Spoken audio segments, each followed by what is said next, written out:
Welcome back to another off-road video. This is about the Land Cruiser 80 series front driveline modification for doing a double cardan. So this is what a double cardan looks like. If you have a lifted cruiser, usually 3-inch or more, 3 to 6 inches, you definitely need a double cardan. You can research the reason behind that, but today's video is going to talk about how you can modify it for cheap. The top is the original 80 series Land Cruiser. You can see this is the front, typical front. This is actually my spare. I put new U-joints already in there, so I'm gonna keep this as a spare, clean it up upper. But this is the front dry line, original size, no modification. And then this is a modified one. On the I Hate Mud forum, what you can do is for you can use the rear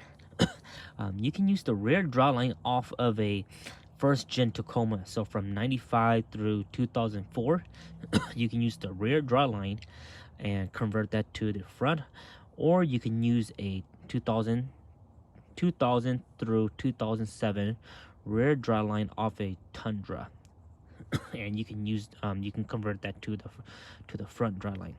So what we have here is the rear dry line. This is originally the rear dry line of a first gen Tacoma. Now keep in mind that the first gen Tacoma, they have a 2-piece dry line. So they have a 2-piece that goes right here, and then you have your you have another piece that goes here. We don't need that piece, so we just need a double cardan from here to here.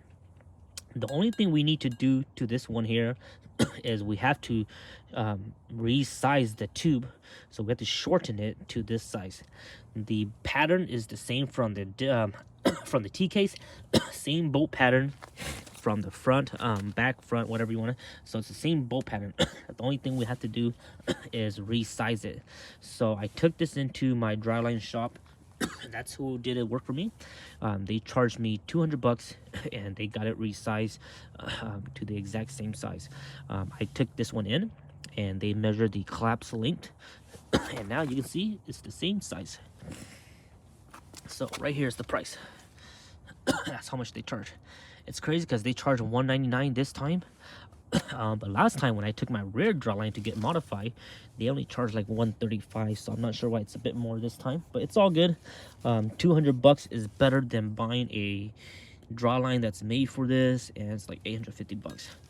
So you can see right here, you can see that this one here is a bit different, but it still fits into the T case. Same bolt pattern, still fits into the T case and everything like that. So that's all you have to do.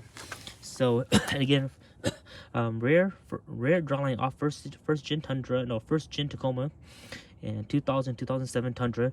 They all fit perfectly, same bolt pattern. The only thing you need to do is resize them to the exact same length. And again, we're using the stock length of the dry shaft. We don't need to extend it or shorten it originally from the stock length, because this is a long slip yoke, and this will extend out when the vehicle droop and stuff. So really easy to do, really easy to bolt on. To take this off, you just need 14 mil wrenches. On the T case of the 80 series, you have studs, so you just need to remove the nut.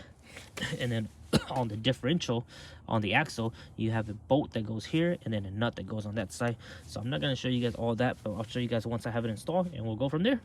So hope you guys get your dry line modification. So if you guys lifted your vehicle and you guys have like crazy vibration or just a crazy axle and just a crazy dry line angle, you need to get a double cardan, and that's the solution.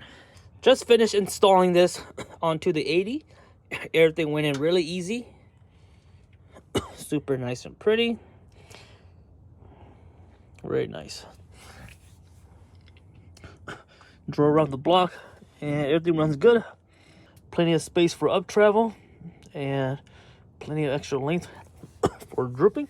The bolt and the lock washer goes in this way, and the nut is on this side. All 14 mil. You need two 14 mil wrench. I sprayed it with Freol penetrating oil one day prior, so they all came out really easy. And then while my dry shaft was in the shop, I took the time to wire brush the bolts and clean all the threads so they're nice and clean and just easy to go on. So this side went in really easy. The bolt is a stud. So it's a stud that's attached to the flange and then all you have to do is just remove the nut and the washer. This side can be a little bit tricky. You have to remove 2 of them first, and then lift up the vehicle, lift up the front of the wheel. You have to lift the 2 front wheels up, put it in neutral, and then spin the wheel. So this was spin the wheel so the flange will turn this side, will turn this side, and then you can access the 2 other nuts. That's the easiest way to do it. And then when you tighten them up, you do 2 at a time. When you tighten them up, you can put 3 of them in by hand, but you're only going to be able to tighten 2 of them. And then again, you have to lift up the 2 front tires, put it in neutral, spin it, and then put the other 2. And when you do that, when you lift it up and put it in neutral, make sure you choke your rear wheels and make sure it doesn't roll back on you, because that's very dangerous. But other than that, everything went in really good. The dryline shop, they did grease it up. They greased all the U-joints when I got it back. But again, for insurance, I went ahead and just greased it again. Obviously, when you're doing this, you want to make sure all the U-joints are still good. If they're not good, then you might as well replace them while you're at it. But these all still have the Koyos, the Koyo Toyota U-joints, so they're all really good. The Toyota Koyos are really good as long as you keep them maintained and lubed up. So these still has the original Koyos and the original Koyos in here, so this thing will last a long time. Just make sure you grease it up every here and there. A good general idea is when you change your car oil, just go ahead and grease them up. Unless you're just a daily driver, then you shouldn't need to that much. But if you do like a lot of off-roading, water crossing and stuff like that, you definitely want to do more than that, at least every 1,000 or every 3,000 miles. But everything's all nice and bolted up and it looks great. So hope this helped you guys. And again, this is a cheaper method of doing it. I was able to get the dry shaft from, when I did my rear, I got it from the same guy. So the rear dry shaft I bought from the same person, and the front dry shaft I bought from the same Toyota gearhead. He's a local Toyota gearhead. I sold him parts before, so he's super cool. So he gave me a really good deal. I paid $50 for this front dry shaft, and then I paid $40 for that rear one. And when I did that rear one, make sure you guys check out my video for that one. But for $50 plus $200 in labor, $250, super good deal. Because like I said, on Slee Off-Road, if you go to Slee Off-Road and those other guys' website, they sell the front dry shaft with the double cardan, and those things go for over $850. And if you have your original dry shaft and you don't have the double cardan, and you take it to a dryline shop and they install this for you, like they use their part, they charge this part right here alone, they charge anywhere from $300 to $400. So when you think about that, $300-400, and then they have to chop your dry line and weld this on, it's going to be about $500-600. So recommend you guys go to your local junkyard. First gen rear Tacoma, 2000 to 2007 Tundra. You want to go with this. You want to go with the front, and then from the rear dry line, you want to use a I forgot what it was, but watch my video. You want to use a rear, I think it's the rear or the front dry line of a third gen 4Runner. And you can only use the double cardan size, so you have to chop out the double cardan and then slap it onto your original one.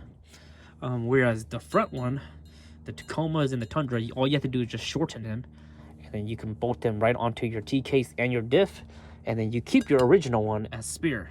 Take your original one, clean it up, spray paint it, put new U-joints, service it, and then shrink wrap it. I shrink wrap the ends of it, and then I keep those for trail spare. If I'm going on a crazy trip that I know that's gonna be dangerous or crazy, I bring that with me, because you never know what's gonna happen. But I hope this video helps. If you guys got any questions, let me know in the comment section below, and I'll catch you guys next time.